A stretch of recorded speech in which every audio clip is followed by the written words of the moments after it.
Hello everyone. This is Leslie with Kingdom Dispatch and Logistics. I've missed you all. And so I just decided to come on and do a quick live. Well, not a quick live. As you can see, I am not in my office. I am actually coming from a memorial service for one of my co-workers. But I wanted to jump on here because I've missed you all for the past 2 weeks.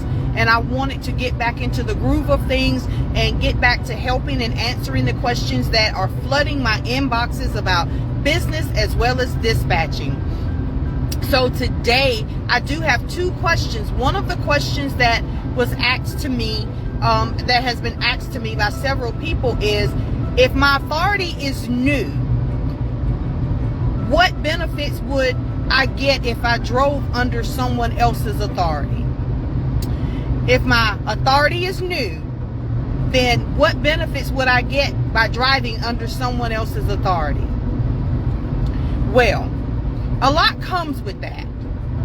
And I'll say it like this. If you're going to drive under someone else's authority, you have to make sure that their authority is in good standing. If their authority is not in good standing, then all you're doing is inheriting a problem. Most people only want to drive under someone else's authority so that their authority can mature, especially if you're new in the business. Let me tell you, the best thing I recommend for anybody is to just ride it out. Yes, most people don't want to hear that, but I just recommend just riding it out, letting your own authority mature. Because let me tell you what's going to have to happen.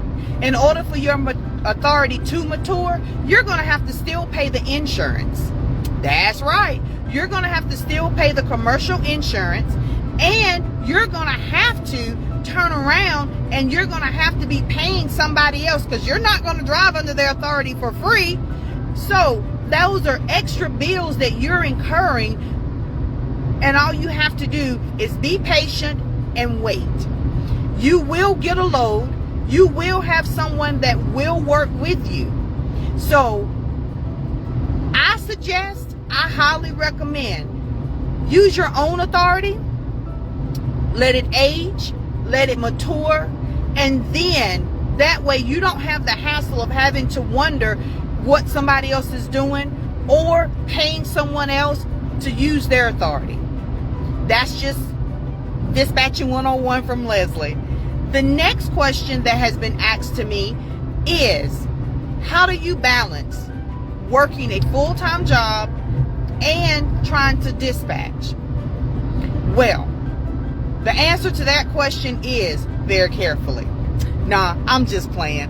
But the answer to that question is, you know your schedule. You know what you can do, what you can't do. You know how your schedule and the time that it allows you to do certain things.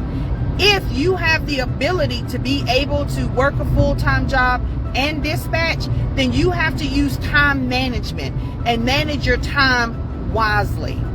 I would not recommend getting overloaded with a whole bunch of carriers.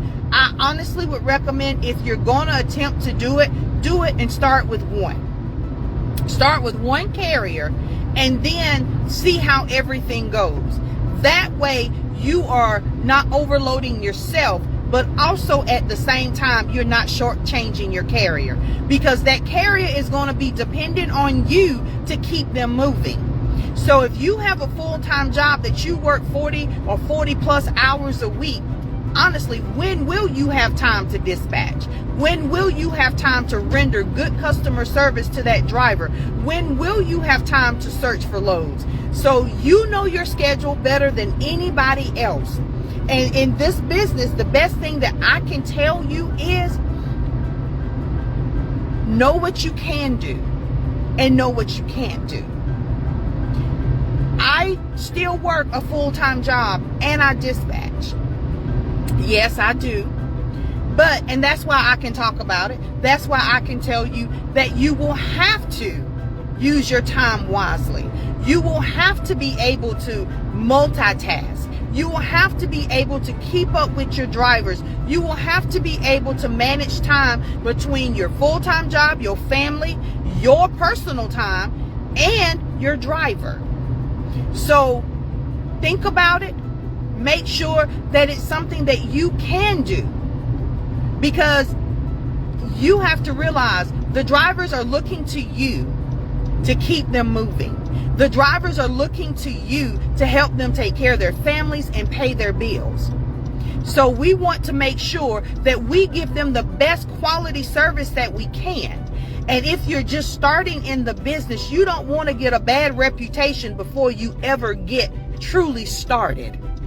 So today, the questions that were asked to me are, how do I manage both?